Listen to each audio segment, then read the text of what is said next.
नमस्कार विद्यार्थी मित्रांनो, मी अर्चना पाटील आपले आजच्या या व्हिडिओमध्ये स्वागत करते। आज आपल्याला इयत्ता 6वी विषय मराठी पाठ क्रमांक 6 हे खरे खरे व्हावे ही कविता अभ्यासाची आहे। या कवितेची कवयित्री सुमती पवार आहे। बच्चों, आज हमें कक्षा 6 विषय मराठी पाठ क्रमांक 6 हे खरे खरे भावे इस कविता का अध्ययन करना है। इस कविता की कवयित्री सुमती पवार है। सुमती पवार या प्राध्यापिका आहेत।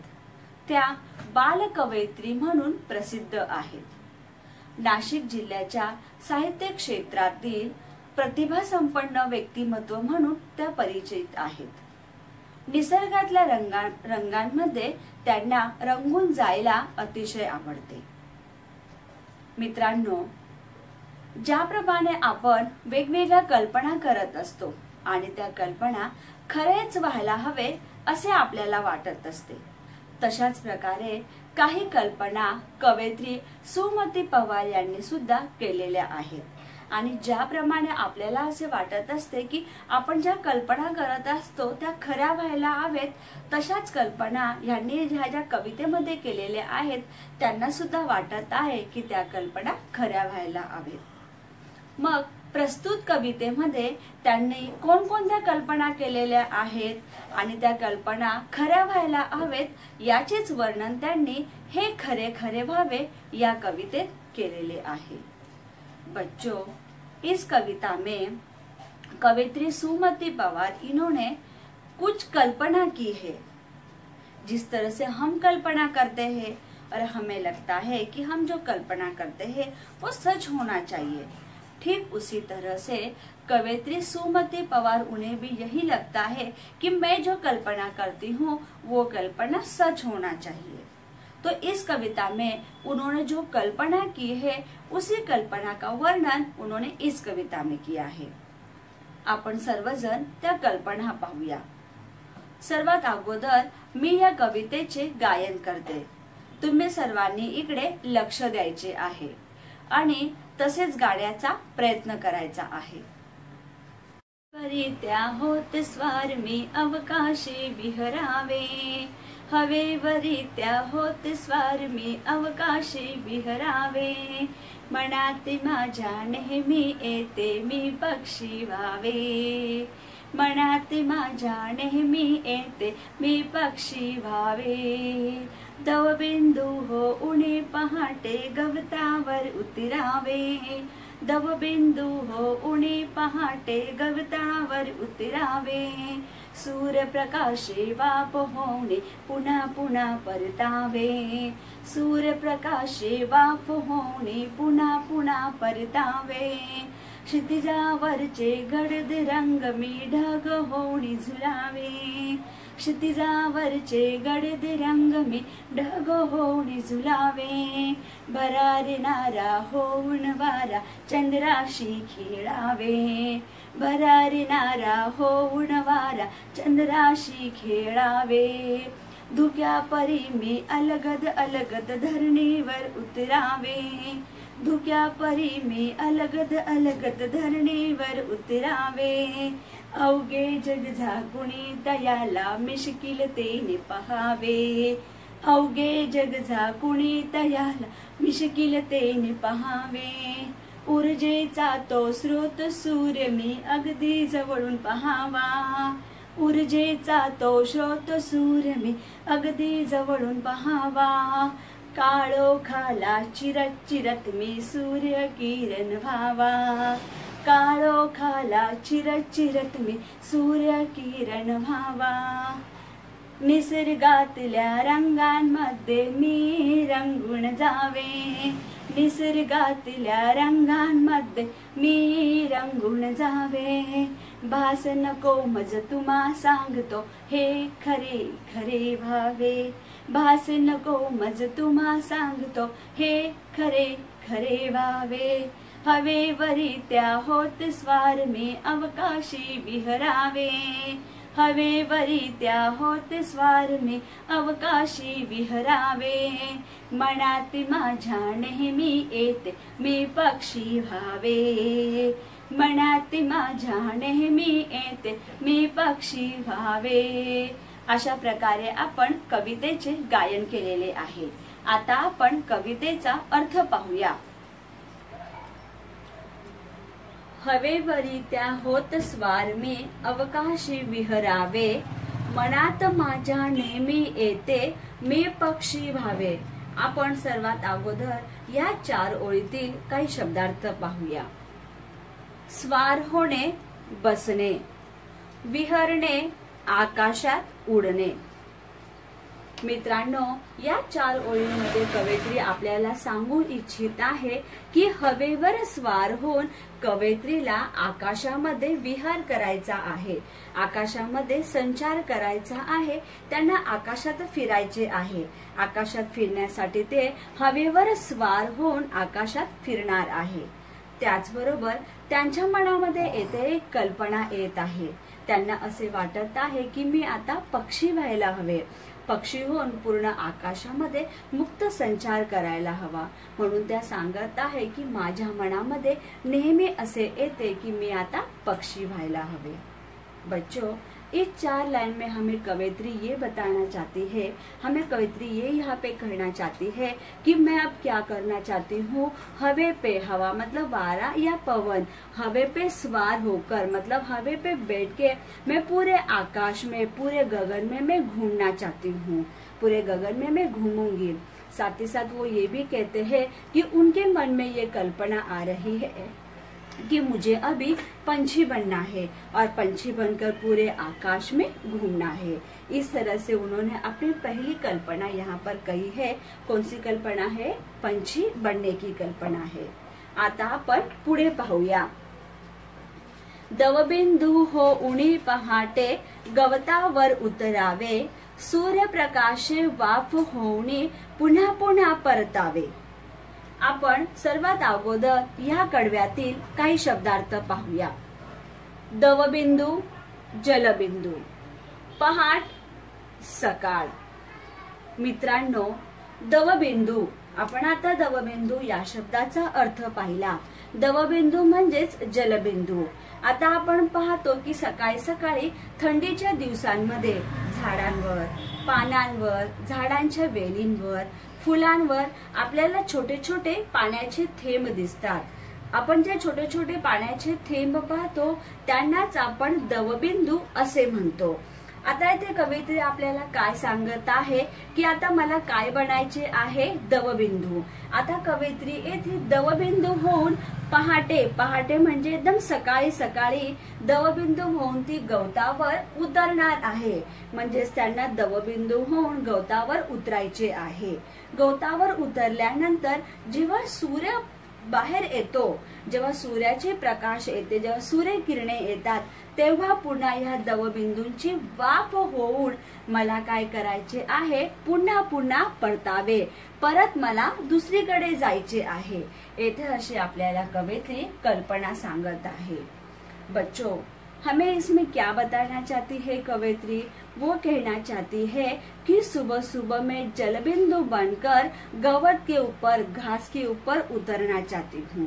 जलबिंदु बनकर जब मैं घास पे उतर जाऊंगी, उसके बाद जब सूरज की किरणें आएंगे तो सूरज की किरणों से वापस से मैं भाप बन जाऊंगी, भाप बन जाऊंगी और भाप बन के वापस से मैं चले जाऊंगी। इस तरह से यहाँ पे हमें कवयित्री अपनी कल्पना बताना चाहती है। बच्चों, अगर हम ये चित्र देखेंगे तो हमें ये चित्र में स्पष्ट दिखाई देता है कि ये इसे गवत कहते हैं, मतलब ये घास है। देखो यहाँ पे ये जो है ये दवबिंदु है, दवबिंदु मतलब जलबिंदु। तो ये दवबिंदु बनकर कवयित्री घास पे उतरना चाहती है। अब उसके बाद जब ये सूरज की किरणें आती है, जब सूरज की किरणें आती है तो इस दवबिंदु का भाप में रूपांतर मतलब भाप होता है, तो भाप बनके वापस से ऊपर ऊपर जाना चाहती है। तो इस तरह से कवयित्री ने अपनी कल्पना यहाँ पर व्यक्त की है। हमने पहले कड़वे में देखे थे, पहले चरण में हमने देखे थे कि वो किस तरह से पंछी बनकर आकाश में उड़ना चाहती है। देखो हमें यहाँ पे पंछी का चित्र दिखाई दे रहा है। यह पंछी बनकर कवयित्री पूरे आकाश में घूमना चाहती है। आता आपण पुढचे कडवे पाहूया। क्षितिजावरचे गडद रंग मी ढग होऊन झुलावे, भरारणारा होऊन वारा चंद्राशी खेळावे। सर्वात अगोदर आपण या कडव्यातील काही शब्दार्थ पाहूया। गडद, गडद म्हणजे दाट, आणि भरारणारा, भरारणारा म्हणजे वेगाने वाहणारा। मित्रांनो येथे क्षितिज दिलेले आहे। क्षितिज म्हणजे काय तर आकाश जेथे जमिनीला टेकल्याचा भास होतो ती रेषा। मित्रांनो आपल्याला असा भास होतो, आपण अशी कल्पना करत असतो की या ठिकाणी काय झालेले आहे तर आकाश जमिनीला टेकलेले आहे, परंतु असे होत नाही। आपण जेव्हा दुरून पाहतो तेव्हा आपल्याला असे वाटत असते। मग येथे कवयित्री आपल्याला काय सांगू इच्छित आहे की जे क्षितिजावरते जे गडद रंग आहेत ते गडद रंग मला व्हायचे आहे आणि ढग होऊन तिथे झुलायचे आहे। त्याचबरोबर जो भरारणारा वारा आहे, जो वेगाने वाहणारा वारा आहे, तो वेगाने वाहणाऱ्या वाऱ्याबरोबर जाऊन मी चंद्राशी खेळणार आहे, म्हणजेच मला चंद्राशी खेळावे असे वाटत आहे। येथे आपल्याला जर आपण हे चित्र पाहिले तर आपल्याला येथे चंद्र दिसत आहे। मग कवयित्री येथे ते सांगत आहे की या भरारणाऱ्या वाऱ्याबरोबर जाऊन मी येथे चंद्राबरोबर खेळणार आहे। बच्चों, हमने जो ये तीसरा चरण पढ़ा उसमें हमें क्या समझ में आया? इसमें कवयित्री हमें कहना चाहती है कि क्षितिज के ऊपर जो रंग है वो रंग को मैं देखना चाहती हूँ, और साथ ही साथ मैं ये जो ढग यहाँ पे दिए गए हैं, ढग मतलब मेघ, बादल, वो बादल के साथ में मैं झूलना चाहती हूँ। साथ ही साथ कवयित्री हमसे ये भी कहती है कि भरारणारा वारा, वारा मतलब हवा या पवन, हवा या पवन बनकर मैं ये जो चंद्र है इस चंद्र के साथ, इस चांद के साथ मैं खेलना चाहती हूँ। इस तरह से तीसरे चरण में कवयित्री ने अपनी कल्पना यहाँ पे व्यक्त की है। आता आपण पुढे पाहूया। धुक्या परी मी अलगद अलगद धरणीवर उतरावे, अवघे जग झाकुणी तयाला मिश्किलतेने पहावे। सर्वात अगोदर आपण या 4 ओळीतील काही शब्दार्थ पाहूया। अलगद हळूच, अवघे सगळे। आता धुक्या परी, धुके, आपण पाहतो की सकाळी सकाळी जेव्हा थंडीच्या दिवसामध्ये आपण घराच्या बाहेर पडतो तेव्हा सर्वीकडे आपल्याला सफेद सफेद दिसते, आपल्याला त्याच्या पुढचे काहीच दिसत नाही। मग जे आपल्याला सफेद सफेद दिसते त्यालाच धुके असे म्हणतात। मग येथे कवयित्री आपल्याला सांगत आहे की मी धुके बनून, अलगद म्हणजे हळूहळू, धुके बनून मी काय करणार आहे, धरतीवर उतरणार आहे। जेव्हा मी धुके बनून धरतीवर उतरेल तेव्हा मी अवघे म्हणजे सर्व जगाला, संपूर्ण विश्वाला, सर्व जगाला मी झाकून टाकेल। झाकून टाकेल म्हणजे सर्वीकडे जेव्हा धुके पसरेल तेव्हा सर्वीकडे सगळे सफेद सफेद होईल, म्हणजेच आपल्याला त्याच्या मागचे काहीच दिसणार नाही। म्हणजेच कवयित्री काय करणार आहे, धुके बनून सर्व जगाला येथे ती झाकून देणार आहे। सर्व जगाला झाकून झाल्यानंतर, कव्हर केल्यानंतर कवयित्री या जगाला मिश्किलतेने, मिश्किलतेने म्हणजेच काय, खोडकरपणे सर्व जगाला ती पाहणार आहे। बच्चों, यहाँ पे कवयित्री हमें क्या कहना चाहती है, धुके बनकर वो स्लोली स्लोली, अलगद अलगद मतलब स्लो, हळू हळू, स्लोली स्लोली वो धरती पे उतरना चाहती है। और जब वो धुके बनकर धरती पे उतर जाएगी तो उसके बाद वो क्या करेगी, संपूर्ण जग को, पूरे विश्व को वो क्या करेगी, कवर कर देगी। किससे कवर करेंगे, धुके से वो कवर करेंगे।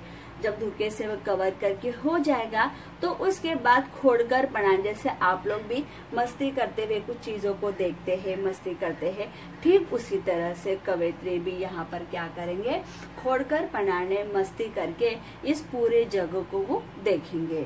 तो इस तरह से यहाँ पर उन्होंने अपनी कल्पना प्रकट की है। आता आपण पुढे पाहूया। ऊर्जेचा तो स्रोत सूर्य मी अगदी जवळून पहावा, काळोखाला चिरत चिरत मी सूर्य किरण व्हावा। सर्वात अगोदर आपण या कडव्यातील शब्दार्थ पाहूया। ऊर्जा, उष्णता, चिरत, कापत। मित्रांनो, संपूर्ण विश्वाला प्रकाश देणारा, उजेड देणारा म्हणजे एकमेव स्रोत, एकमेव मार्ग म्हणजे सूर्य। सूर्यापासून आपल्याला प्रकाश मिळत असते, उष्णता मिळत असते। मग असा जो हा सूर्य आहे, त्या सूर्याला कवयित्रीला जवळून पाहायचे आहे। येथे कवयित्री आपली कल्पना व्यक्त करत आहे। ती सांगत आहे की जो सूर्य आहे, ज्या सूर्यापासून आपल्याला ऊर्जा मिळते, उष्णता मिळते, असा एकमेव स्रोत सूर्य, याला मला अगदी जवळून पाहायचा आहे। पुढे कवयित्री आपल्याला सांगत आहेत की हा जो सूर्य आहे, हा सूर्य काळोखाला दूर करतो। जे अंधार असते त्या अंधाराला या प्रकाशामुळे दूर करत असतो। मग मला असेच ह्या काळोखाला चिरायचे आहे, काळोखाला मला कापायचे आहे आणि या काळोखाला कापण्यासाठी, या काळोखाला चिरण्यासाठी मला सूर्यकिरण व्हायचे आहे। मी सूर्यकिरण होणार आहे, अशी येथे कल्पना कवयित्री आपल्याला सांगत आहे। बच्चों, इस चरण में हमें कवयित्री ये कहना चाहती है कि जिससे हमें ऊर्जा मिलती है, पूरे विश्व को जो ऊर्जा देने का स्रोत है, जिससे हमें ऊर्जा मिलती है, प्रकाश मिलती है, प्रकाश मिलता है, ऐसा सूर्य, तो उस सूर्य को, उस सूरज को कवयित्री कहती है कि मुझे उसको पास में से देखना है। जवळून मतलब क्या? पास में से। उस सूरज को मुझे पास में से देखना है। साथ ही साथ कवयित्री हमें ये भी कहती है कि ये सूरज की जो रोशनी है, उस रोशनी क्या करती है, जो सूरज की किरणें हैं, वो सूरज की किरणें क्या करते हैं, इस काळोख को, इस अंधेरे को वो दूर करते हैं। तो कवयित्री हमसे कहती है कि मुझे वो सूर्य किरण भी बनना है। वो सूर्य किरण बन के मैं काळोख को, अंधेरे को दूर करना चाहती हूँ, उसको कम करना चाहती हूँ। ऐसे यहाँ पे कवयित्री अपनी कल्पना बताती है। आता आपण पुढे पाहूया। निसर्गातल्या रंगांमध्ये मी रंगून जावे, भास नको मज तुम्हा सांगतो, हे खरे खरे व्हावे। सर्वात अगोदर आपण या कडव्यातील शब्दार्थ पाहूया। भास, भ्रम, मज, मला।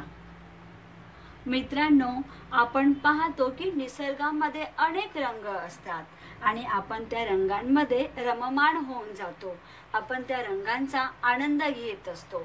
मग तशाच प्रकारे येथे कवयित्री आपल्याला सांगत आहे की निसर्गामध्ये जे रंग आहेत, त्या रंगांमध्ये मला रंगून जायचे आहे, त्या रंगांचा मला आनंद घ्यायचा आहे।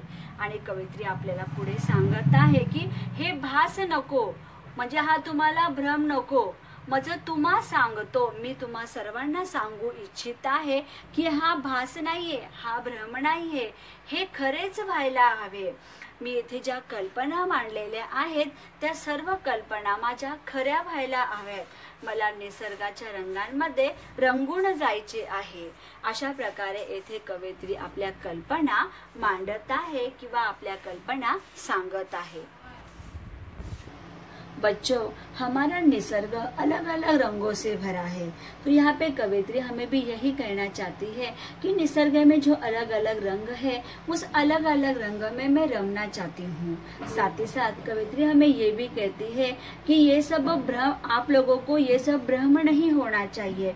मैं चाहती हूँ कि ये सारी बातें सच होना चाहिए, हे खरे खरे व्हावे, असे कवयित्री आपल्याला येथे सांगत आहे।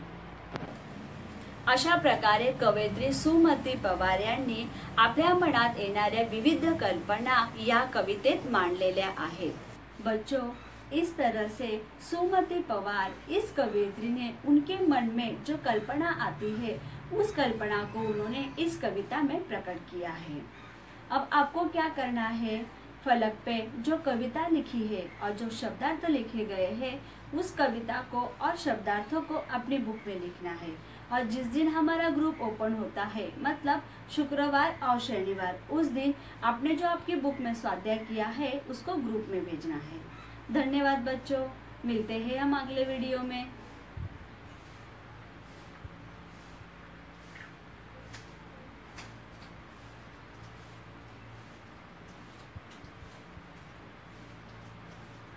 चमगादड़ का सूप चीन वाले पीते रहे और साला परेशान उन लोगों को कर दिया जो पूरी जिंदगी ये पूछते रहे, भैया केक में अंडा तो नहीं है ना।